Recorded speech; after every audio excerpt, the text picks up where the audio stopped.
Hello and welcome to this episode of Truths from the Shed.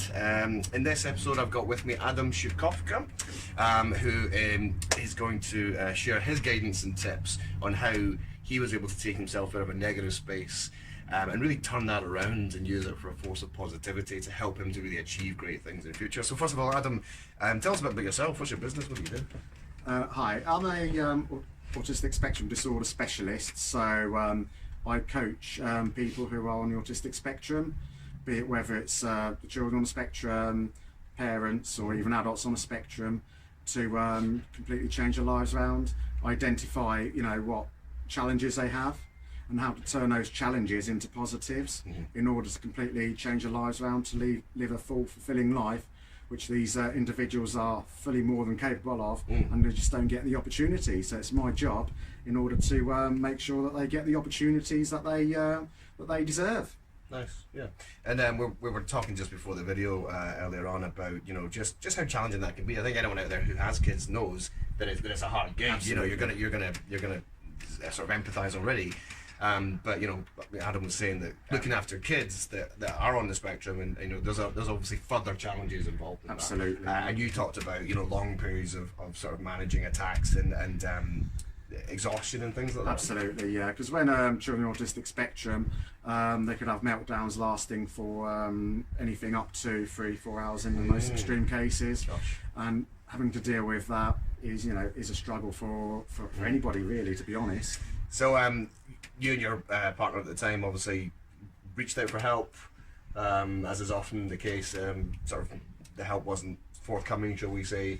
So how did that leave you and your wife? How did you guys feel? What was going on for you guys? Well, it just felt like you had to actually cope with it by yourself. Okay. Because Yeah, you're on your own, basically. So whenever you go out to try and find the solutions, you're quite limited on what options are available to you. Okay.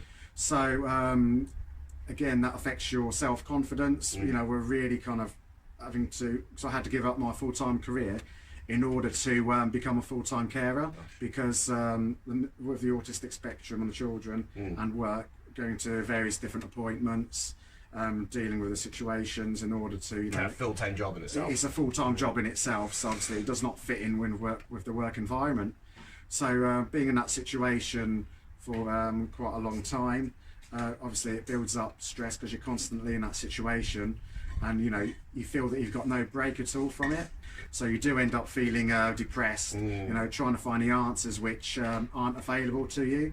So it really brings you down to as low as you can, because you want to try and do things which you can't know that it's not available, and you struggle to find the answers because they're just not out there. And that just leaves you kind of feeling a bit Absolutely, hopeless, I guess. yeah. And so this is interesting, which just occurred to me actually, that in the same way as accessing, trying to access psychotherapy treatments or counselling, oftentimes I hear from people, oh yeah, my GP referred me, but I had to wait 4 months for that initial consultation. And I'm sorry, but if you're struggling with the mental illness or challenges in your head, you can't wait 4 months. You can't. The No, pain absolutely. is every second of every day. Yeah.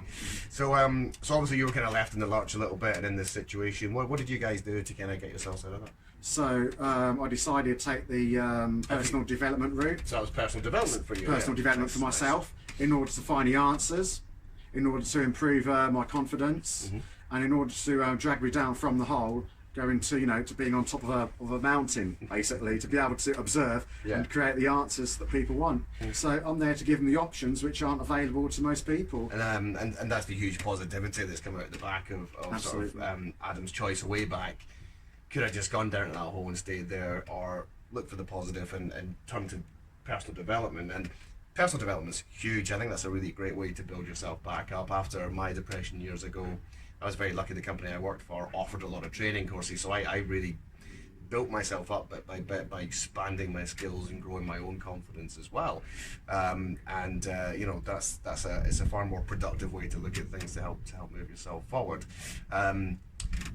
Adam was saying earlier on as well that what he's learned and what he's been able to achieve, he's made huge strides. Done you reckon done in about 2.5 years what it would take someone else 10, maybe 15 years to achieve. Not even accomplish that in that sort of scale. So I mean, what a fantastic sort of result to have gotten despite those challenges in the past. And like I said, the main development is personal development and mindset. Mindset is the key to any kind of personal development and making any changes. Love it.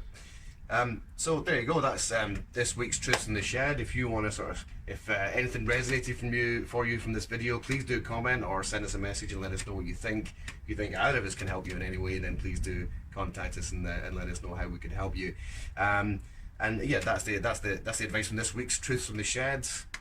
Think about the positive way out the hole. How can you personally develop yourself in order to climb out of that hole in the same way that Adam has? So thanks very much again for watching. As I say, if any of this stuff resonated with you, give us a message and we'll see if we can help. See you next time. Thank you. Right, let's see. Yeah, okay.